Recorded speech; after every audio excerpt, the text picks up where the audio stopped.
Alors vous le voyez, il tombe des hallebardes ici en Espagne où nous assistons à la présentation de la Tiger 1200 2018, le Maxi Trail Triumph.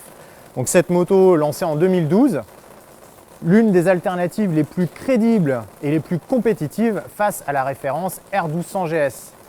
Cette moto elle a été améliorée en 2016 et donc 2 ans plus tard, Triumph poursuit donc sa liste d'améliorations avec notamment un éclairage à LED qui rajeunit un petit peu la face avant de la moto en lui donnant du dynamisme, avec aussi pas mal d'électronique embarquée, des nouvelles assistances dont la centrale inertielle qui permet de mesurer la moto sur plusieurs positions, dont aussi un éclairage adaptatif donc situé en fait en dessous des optiques avant et qui va s'allumer sous forme de LED au fur et à mesure qu'on prend le virage.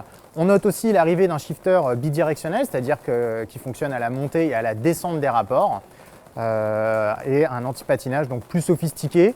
Une nouvelle aussi instrumentation à matrice TFT couleur 6 pouces. Vraiment, ça c'est un des gros points forts de cette moto. C'est une réussite cette instrumentation. Elle est lisible, elle est complète. Elle se commande à la main depuis un petit joystick là, que Triumph a installé.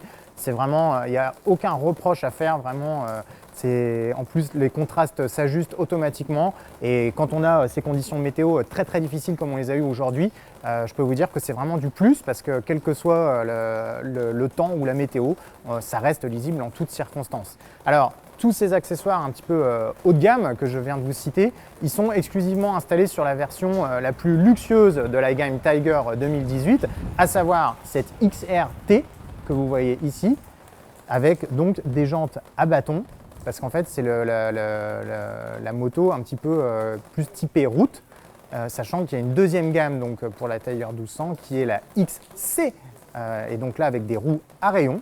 Donc là, un petit peu plus typé baroudeur avec un sabot en métal alors qu'ici il est en plastique. Donc ça fait 2 gammes distinctes.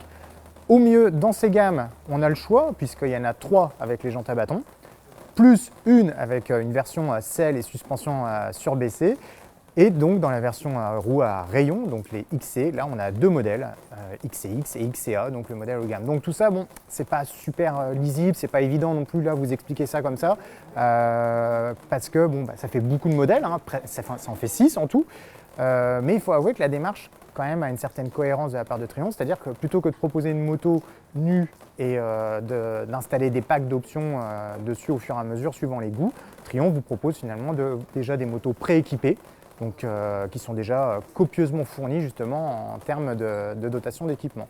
Donc chacun appréciera ou pas la démarche, mais force est de constater en tout cas que chacune des motos présentes dans la catégorie, y compris l'entrée de gamme à 15 900 €, est déjà très richement équipée. Et c'est là ce qui fait un petit peu la différence depuis 2012 de ce Tiger, par rapport notamment à une BMW qui fait tout payer en option, c'est que la moto est effectivement déjà de série, fournie avec par exemple des pare-mains, des poignées passagers, des valves coudées sur les jantes, une béquille centrale, un ABS, un anti-patinage, deux modes de conduite. Donc déjà, vous avez déjà une moto très bien équipée. Donc évidemment, plus vous montez en gamme, donc avec tout en haut de la gamme, la version XCA, là c'est 21 150 €, et là, bon, là vous avez un peu la Rolls-Royce de la gamme Tiger 2018. C'est effectivement, toutes les options possibles et imaginables sont incluses, les poignées, la selle chauffante, le shifter dont je vous parlais tout à l'heure, l'écran à matrice TFT, et aussi, alors ça c'est inédit dans la catégorie, un pare-brise dont la hauteur s'ajuste électriquement, toujours depuis ce petit joystick. Alors ça, on l'avait découvert en 2016, Triumph l'a reconduit en 2018. C'est la seule moto de cette catégorie à proposer donc une vitre électrique, comme on a envie de la nommer pour plaisanter, bien sûr. Donc c'est plutôt pratique. Évidemment, ça n'allège pas la moto, hein, un dispositif comme ceci, mais chez Triumph, à la limite, on préfère ce côté pratique à la chasse au poids. Pour autant, la chasse au poids elle a bien fait partie des priorités quand même pour 2018, puisque Triumph annonce avoir gagné entre 2 et 10 kg suivant les versions, donc c'est-à-dire 2 kg sur l'entrée de gamme, qui est la moins équipée, et jusqu'à 10 kg sur la haute gamme. Tout ça aussi grâce par exemple à ce silencieux haro que vous voyez ici, donc qui n'est pas optionnel, il est installé sur les 2 versions les plus haut de gamme de la gamme Tiger, et ça permet donc une sérieuse économie de poids. Et ça permet aussi de délivrer une sonorité encore plus suave, encore plus profonde, encore plus rocailleuse, qui met très bien en valeur donc, ce 3 cylindres en ligne. hein, la caractéristique moteur chère à Triumph. Ce moteur, justement, je vous en parle 2 minutes, il a subi plusieurs évolutions. Dans le détail, ce qu'on retient surtout, c'est qu'il gagne 2 chevaux pour porter sa puissance à 141 chevaux. Triumph nous informe que c'est le moteur le plus puissant de sa catégorie pour un trail muni d'une transmission finale par cardan. Il perd par contre une unité de couple pour se situer à 122 Nm. C'est une valeur qui reste très respectable et qui suffit largement à propulser la bête avec beaucoup d'entrain. C'est un moteur qui est très souple, très élastique, qui est rempli à tous les étages.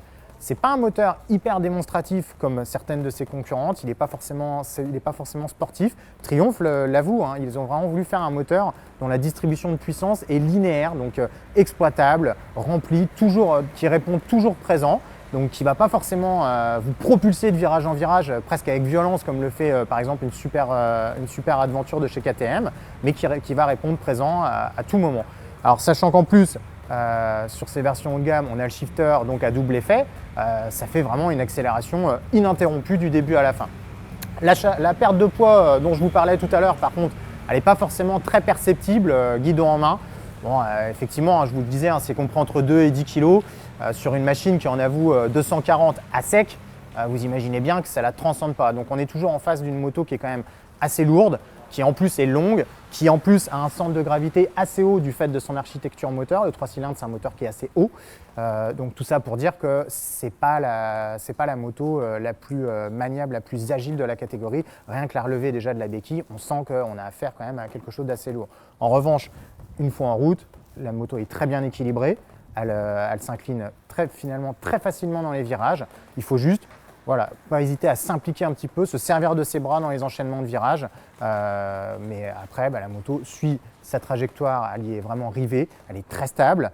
Il n'y a aucun problème à ce niveau-là. On a aussi un très bon freinage assuré par des étriers Brembo à fixation radiale qui se dote en plus sur les versions haut de gamme d'un ABS qui est sensible à l'inclinaison, donc quelque chose qui en théorie permet d'éviter de croiser les skis même en reprenant les freins en plein virage. Ce freinage en plus il est couplé de manière partielle, c'est-à-dire qu'il est couplé de l'avant vers l'arrière, donc quand on freine de l'avant ça actionne aussi l'arrière. En revanche la pédale arrière est libre, ce qui permet donc quelques petites fantaisies notamment en tout terrain, mais ça permet aussi d'asseoir la moto en courbe et comme je vous le disais, comme elle est un petit peu lourde, dans certaines courbes c'est pas plus mal de pouvoir reprendre un petit peu le frein arrière afin de bien l'aider à pas vous embarquer, on va dire, sur l'extérieur de la courbe. Sur ces versions haut de gamme, enfin, nous avons, comme en 2016 d'ailleurs, des suspensions à tarage électronique. Ce sont des suspensions qui proviennent du fabricant WP, une marque KTM d'ailleurs, qui fonctionne très bien. C'est Triumph qui a développé l'algorithme qui fait tourner en fait, ces suspensions, donc qui vont décider des lois hydrauliques. Et là où le système se distingue, c'est que la précharge est aussi gérée de manière automatique. C'est-à-dire qu'en fait, on monte sur la moto, en quelque sorte, le logiciel vous pèse, et il adapte la précharge. Donc on n'a plus à s'occuper de ça. Ça, c'est quelque chose de très performant. Et en plus, il faut noter que ces suspensions sont très bien calibrées, très sensibles, très réactives. Et que pour des suspensions donc, qui font tout de manière automatique, elles n'ont pas cet aspect un petit peu, parfois un petit peu syncopé que peuvent présenter d'autres rivales. Elles fonctionnent vraiment de manière complètement transparente, donc on ressent vraiment bien leur fonctionnement et ça c'est très agréable. On a évidemment différents modes de conduite qui permettent de faire varier leur intensité, ça va du confort au sport, etc. et qui influent aussi sur la sensibilité de l'ABS, de l'antipatinage, ainsi que sur la réactivité de l'accélérateur qui est de type électronique. Bref, on a une moto qui est vraiment très équipée, très haut de gamme, quasiment une routière sur échasse. Et finalement, c'est pas déconnant de la part de Triumph de proposer une telle débauche d'équipement, un tel luxe d'équipement sur cette moto, puisqu'ils n'ont plus à leur catalogue leur routière, la Trophy, qui a été retirée. Donc c'est bien maintenant à l'Explorer que revient le rôle de routière dans la gamme Triumph. Voilà, pour le reste, comme d'habitude, je vous propose de lire notre article sur motonet.com et bien entendu, de rester connecté.